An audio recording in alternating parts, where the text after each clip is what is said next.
Welcome to The Sound of Economics, the podcast series by Bruegel, the Brussels-based economic think tank. I'm Giuseppe Porcaro, and today we will talk about the rise of tech in China with a focus on the rivalry with the United States. This episode is part of Bruegel's focus on global China seen from Europe, which includes our monthly newsletter, Zonghua Mundus. The link to subscribe is in the show notes. I'm happy, as usual, to welcome Alicia Garcia Herrero with me, with whom we are going to have the conversation today. Hi, Alicia. How are you? Hello, Giuseppe. The topic today is quite complex, and we would like to provide an overview of different aspects to navigate our listeners through the issue. The tech sector, both when it comes to the supply chain side as well as the consumer side, is probably the spotlight of the interconnection between economics and geopolitics. So it is worth to start from the big picture, and I would like to ask Alicia help to understand a little bit better how this can be disentangled. There is a lot of talks about deglobalization, but such deglobalization trend in technology is not yet really obvious. And tech decoupling may eventually reinforce the reshuffling of the value chains as the web of sanctions and prohibitions between different blocks, between different countries is expanding. And you've been writing in one of your recent articles about another way of defining what is going on and what is at play, which is bifurcation. And you really make a case about these two elements, decoupling and bifurcation, especially when it comes to big tech platforms and the US-China rivalry. Can you explain what do you mean by this difference between decoupling and bifurcation, and what is the context this world battle is taking place on? Well, thanks very much, Giuseppe, for the wonderful question. Decoupling is a concept that is not an economic concept, it's an engineering concept. And it's basically the opposite of tight coupling. Tight coupling, decoupling. And this is basically something that happens all of a sudden. And nothing like that can happen all of a sudden. We cannot move from hyper-globalization to no globalization all of a sudden. So in a way, I think the reason why we tend to believe that decoupling can't happen is because the concept is wrong. It's not what we mean is happening or might happen. You see, it's just too abrupt for any economic reality. So every time that we hear Scholz or any other, or for that matter, Macron, reassuring Chinese officials that no such thing as decoupling is on the agenda, I would say, of course, because that can't be on the agenda. However, bifurcation is really something that starts diverging. And I think that is much more likely, if not actually, an ongoing reality. If we start with trade, we already see, divergent standards. I give you the example, trade, and especially on technology. If we look at ChatGPT, generative AI, we already know that ChatGPT is blocked not only in China, in Russia, in Iran, North Korea, but also Hong Kong, which is, if you look at the list, pretty interesting. But why? Because there will be another type of generative AI developed in that part of the world, creating its own ecosystem. And probably ethical principles, and I'm not judging whether ours are better, but I'm saying they won't be the same. Yeah. So that bifurcation of standards, technological developments, is, I think, where we're heading. And we could argue that we are bifurcating also increasingly in terms of the financial sector. Yeah, yes, there's a lot of IPOs still in the US from China, but we know that the clock is ticking. We know that. And we know that China is finding other solutions for its own thirst for capital. So, we know that Chinese students in the US are now much more worried about their future there. And, all of this is a slow but steady bifurcation. The speed of bifurcation will be different, technology probably faster than trade or finance. But the point is the direction is divergence, not convergence. I think on that we can be pretty comfortable that this is what we're heading. And because this podcast is about technology, I think that's with standards is at the core of the fastest possible bifurcation compared to, as I said, other areas. Yeah. Let's go back to the geopolitics of all this. The National Security Advisor of the United States, Jake Sullivan, a few weeks ago outlined the Biden administration international economic policy in a speech that he gave at the Hatching Center on Fiscal and Monetary Policy at Brookings on the 27th of April 2023. And Sullivan characterized the China challenge in terms of national security specifically. So when you speak about bifurcation and where this bifurcation might accelerate, definitely he gave some hints. And he called it a small yard with a high fence, something of this sort, in terms of their approach to the economic restrictions. Because limiting military tech transfer specifically and ensuring a resilient supply chains are the issue. So again, he was quoting Ursula von der Leyen, the president of the European Commission, saying that also the Biden administration is for de-risking and diversifying, not for decoupling. How do we need to interpret such a small yard in light of the expectations to narrow the restrictions on investment in semiconductors and like maybe leaving outside this yard some other things which have more commercial purposes and less risk of dual use when it comes to national security? Well, there is two issues here. First, I don't know how Jack Sullivan understands the size of the yard, but anybody on the other side of the Pacific Ocean might actually feel that the yard is pretty big, especially since October 2022 with the chips ban. And put it this way, with the coordination or cooperation of the Netherlands and Japan, you could argue there's 3 yards interconnected, which makes the yard even bigger. So I actually feel that at least so far, the chips ban and other policies followed by the US are not as targeted as he might actually argue they are. And the fence might look high, but it might be full of loopholes. So you see, I think the US problem is the opposite. I think the main issue is that I think the yard is too big and the walls might not be high enough, or actually might be impossible to keep at a level that is effective. And that's the irony and the contradiction in a way in which the US finds itself. And by the way, we will find ourselves, or we are already find ourselves in Europe. And this is also because there's so many more dual use of technology nowadays is a major theme. It's not as easy as in the past to just, separate both. So in that regard, I actually think that targeted de-risking is very difficult. One more reason is that geographies are dynamic. For example, let me give you the example of semiconductors. Who is the largest importer of semiconductors now? Hong Kong, which then exports to the mainland. Well, you could say, okay, I add that jurisdiction, Hong Kong. What if Vietnam starts doing this? What do? I mean, where do you stop? So I feel that it's going to be very hard to deal with the risking in that targeted way, unfortunately. And we might end up, again, in this bifurcation, which is leading to 2 ecosystems, where you basically go back to this Cold War, type of mentality where I'm in this ecosystem, you're in that ecosystem, unfortunately. So all of this middle ground, whether it's Vietnam or might actually have to disappear because there's no way to deal with this otherwise. And I mean, it's a very frightening scenario, but at the end of the day, we need to realize that targeted de-risking is very difficult, extremely difficult. But let's go on the loophole part, because I think this is key. Speaking about countries like Vietnam, but I would mention also not only in the Asia-Pacific region, but even Latin America and so forth. I think this is key, even here in Europe. I mean, we've been seeing the case of Turkey with batteries and so forth.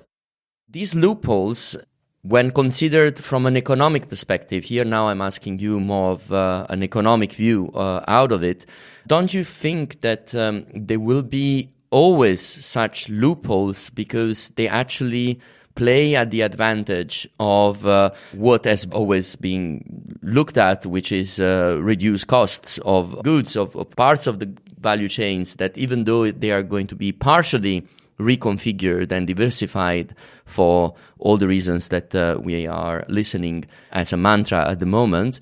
But on the other hand, there will be at some point also some economic needs to be kept in terms of the prices, which goes from the producers to the consumers at the end of the day. So how these loopholes might find themselves pivotal in this new world?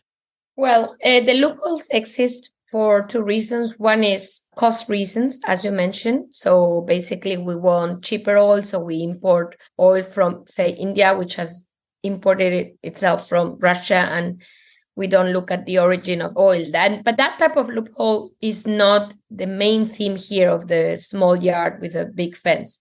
Here we're talking about technologies that can basically help China move up the ladder, especially militarily. These are the loopholes. Some of those loopholes are not reasoned or through cost or efficiency. It's more about grabbing the technology. Yeah. So my sense is that for these loopholes not to happen, you need very tight alliances. And I think countries know when key technological advances, or especially on the military space, cross the border. I don't think but it is more like, are you willing to cooperate? And that's why I'm arguing that we are moving inevitably to two ecosystems, because the hubs, the US and China, will want that trust from their allies or their partners. And I think at some point, the trust will be broken. You see, if a certain technology is exported from the US to, I don't know, imagine just for the sake of South Korea, and it ends up being re-exported at that level, I think that will create enormous tension. So it's a different level, I would say. I think the cost reason is unavoidable, as you rightly point out. But I think on the dual space, it's a question of how close the alliances are. And we're moving to closer alliances, we like it or not. But that's where we're moving. But if I may push you a little bit more on that, isn't it like the main comparison that comes to my mind is the one of the black economy across the globe, which uses loopholes, it seems to me that all you're saying, that's exactly the direction, of course, that might happen. But at the same time, we're going to have more of these unofficial. I'm not saying that this is going to be on the official relations. Now it's still on the official relations, but maybe this is going to tilt into the gray zone rather than the part of the economy that we see on a daylight. No, absolutely. But this brings us to how high the fence might be. So if you think about terror finance, I mean, the fence did increase, didn't it, after September 11th? So, that's what I mean. I mean, the fence for that will be very high, and the cost of breaching it will be very high, in my view. But for other, low-end technologies, I think you're right. No, low-end technology, that's going to be, as even the US is saying, they will keep producing cheap stuff in China anyway, and vice versa. So it's going to be a very interesting, completely different, like multiple geometry, multiple geography kind of new global system. Yes, the question is, will it be two ecosystems, which is my take, but then there's countries out there, like India is the most obvious one, or Europe. I would say these two realities, Europe and India, for different reasons, don't feel comfortable with this. Yeah. On the one hand, I think we both actually have a Trade and Technology Council with the US. You would argue that brings us, both India and the EU, closer to the US. But on the other hand, we know that we are very reluctant to share information, even on cyber. So are we ready for these two ecosystems in these big two blocks? But if we are not, are we strong enough to be independent on technology from A or B? The answer is no, in both cases.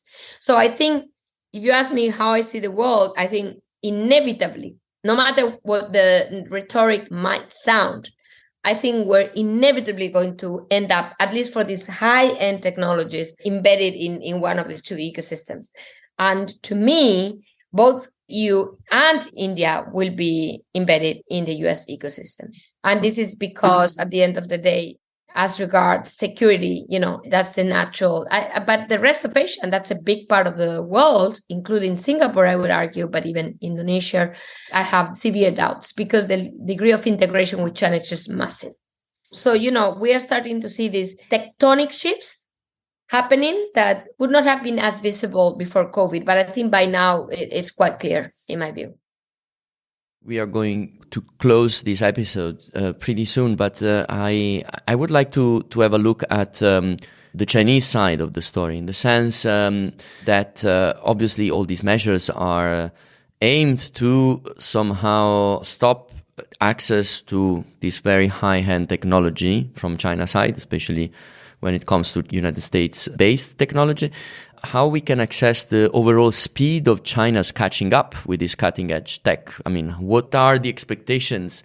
Is this strategy from the US going to achieve what the US administration wants to achieve? And also, even there, it's not very clear, because even Jake Sullivan himself in October 2022 said that the objective is to ensure that the US keeps a lead in this technology, while now in April 2023 saying that the objective is national security rather than an economic competition purpose. But we know that these things are very much enmeshed with each other. So how is China's catching up? Well, first of all, I can understand very well how China feels. I think, if you've gone so far and your economic progress has been so rapid, and you are so large, and you have your history, your civilizational history, I can understand how China feels. But I have to say that China's problems aren't only the US. I would say maybe if we were to just focus on US-China strategic competition, if that were the only problem, I would say, you know what? Nobody can stop a rising power. Full stop. The problem is that China's problems are well others than the US. And that's where the thing gets complicated. The US has its own flaws, clearly, and we can sense it. And, it's in a way a power in decline for many reasons, societal reasons, and so on. I want to get into that one because your question is China. China has a structural deceleration without having achieved an income per capita that gives you the space, if you see what I mean. I mean, let alone a welfare state that allows you to cope with that structural deceleration, whether it's on pensions, health, you name it. So, that fragility, which is basically becoming old too soon, if I may say so, and also a state-led economy that creates a lot of inefficiencies, both together, are a big challenge for China. So I wouldn't focus so much on whether China can withstand the US pressure to contain China, because if China were strong, I would have no doubt, because nobody can contain a rising economy forever. The US contained Japan, but Japan was riding on a bubble. There were lots of issues that made that model unsustainable. So for me, the question is, can China respond to that containment given the constraints that China is going through? And that's the real question. And I don't have an answer. But to me, I would put more weight on China's own domestic constraints than on the strategic competition with the US. Because, Giuseppe, the world is very big. If we even say, imagine India, US, Europe, even Japan and South Korea, the rest of the world is humongous also. You know what I mean? Like, even if we were to cut the world, China would have a humongous market. So I don't buy the story that you can contain China as on paper. No, I worry much more about China's own fixation with the US, rather than fixation with some problems. The same for the US, if you think about it. I think that's where we are today. And I want to end by saying that when we think the US is containing China, rightly so, because the US is basically at the frontier of most technologies. But let me also tell you that China has not shared its technologies as well, whether with the US or anybody else is actually limiting tech transfer. I'm not judging that's wrong, because China is basically following the US, but I'm saying it takes two to tango. Here, the two are in the same tango mode at the moment. And that is debilitating both, if you see what I mean, because they're not focusing on their own domestic problems. And on this, because this time we don't have so much space for continuing this conversation, on this I would like to say, Alicia, that we should come back on the actual issue of the long-term growth prospects of China, because this last question that we were just debating right now, it's much larger than that. So to actually understand and reply to this, we should have a dedicated episode, which I hope we can record very soon. So I would like to thank you for this conversation, and I would like to thank all our listeners, as usual, to tune in to The Sound of Economics, and remind all of you that you can read in open access all the analysis by our scholars on our website www.bruegel.org. Until next time, bye-bye.